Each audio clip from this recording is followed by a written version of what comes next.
2 நாளா சாயங்காலம் வீடியோ போடுறதே இல்ல பத்தியலாம். பிள்ளைகளு படிக்கன்னு செல் எடுத்து வச்சுக்கிடுதுவளா, வீட்ல கிடக்குது 2 செல்லு தான் கிடக்கு. 2ம் எடுத்து வச்சு எழுதா, படிக்காத செமஸ்டர் எக்ஸாம் நடந்துட்டுருக்கலாம்.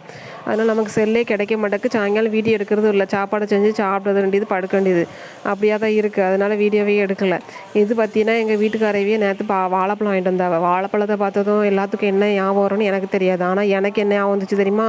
பணியாரம் சுட்டு சாப்பிடணும்னு ஞாபகம் வந்துச்சு. ஏன் தெரியுமா? இந்த முன்னெல்லாம் பணியாரம் சுடும்போது வாழைப்பழம், இந்த ரவை, அப்புறம் கோதுமைனா முன்ன மைதா மாவு போடுவாங்க.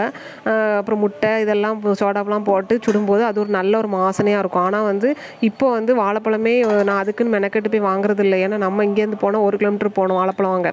அதனால வாழைப்பழமே வாங்குறது இல்லைங்கிறதுனால வாழைப்பழம் போடாமலே பணியாரம் சுட்டுக்கிட்டு இருந்தேன் இவ்வளோ நாளும். இன்றைக்கி வாழைப்பழத்தை பார்த்ததும் எனக்கு பணியாரம் சுட்டே ஆகணும். இது வந்து சீனி கம்மியாக முதல்ல சுட்டுட்டேன். அதுக்கப்புறம் 2 ஸ்பூன் சீனி எக்ஸ்ட்ரா போட்டு இந்த பக்கம் சுட்டுட்ருக்கேன். எனக்கே சீனி கம்மியாக இருந்துச்சு, அதனால தான் அப்படி சுட்டுக்கிட்டு இருக்கேன். அதுக்கப்புறம் இது அது என்ன மாவு, கம்பு இருக்குல்ல, கம்பு வந்து போனட்டம் வாங்கிட்டு வந்து தோசமாக அரைக்கும்போது பார்த்திங்கன்னா ஒரே கல் மண்ணாக கிடந்திருக்கு. கவனிக்காமல் போட்டு அரைச்சிட்டேன். அப்புறம் நர துறையாக போட அரசு அப்படின்னு சொல்லிட்டு அப்படியே சாப்பிட்டுட்டோம். இந்த வட்டம் கொஞ்சம் இந்த காலையிலேருந்து ஒரே வாக்கில் கல் மண் எல்லாத்தையும் எடுத்து தான் மாவு அரைச்சி வச்சுருக்கேன். ஏன்னா பச்சரிசியும் குறையா தான் கிடக்கு. இன்னும் ரேஷன் கடைக்கே போகல. 1 டம்ளர் தான் கிடந்தது. அதை போட்டு தான் மெனக்கெட்டு நான் அரைச்சி வச்சுருக்கேன்.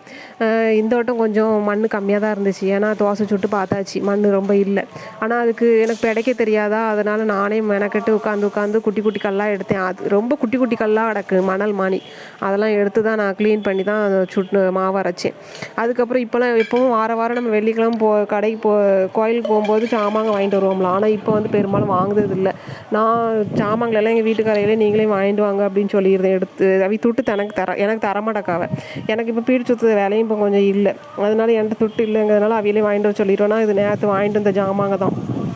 எதையுமே இந்த கொஞ்சம் வறுத்து எடுத்து வச்சா தான் கொஞ்சம் நல்லாயிருக்கும்னு சொல்லிட்டு முதல்ல வந்து சுண்டலை வறுத்து டப்பாவில் கொட்டிட்டேன். இப்போ சிறுபருப்பை வறுக்க போகிறேன். இந்த வேர்க்கல்ல வந்து நம்ம எப்படியும் சீக்கிரமாக காலி பண்ணிடுவோம். அந்த ஊற வச்சு வேக வச்சு சாப்பிடுவோம்ல, அப்போ காலி பண்ணிடுவோம். அதனால் பெருசாக அதுக்கு சீக்கிரம் காலி ஆயிரும்னு சொல்லிட்டு அதை வறுத்து வைக்கலை. ஏற்கனவே அது வறுக்காத வேர்க்கல்ல தான், அதுதான் புளிதரை போட்டால் நல்லாயிருக்கும். வறுத்து போட்டால் எண்ணெய் மக்கு வாகட அடிக்கும்.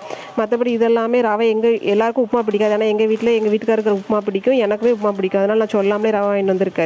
இது அவ்வளோதான் அன்னைக்குன்னா.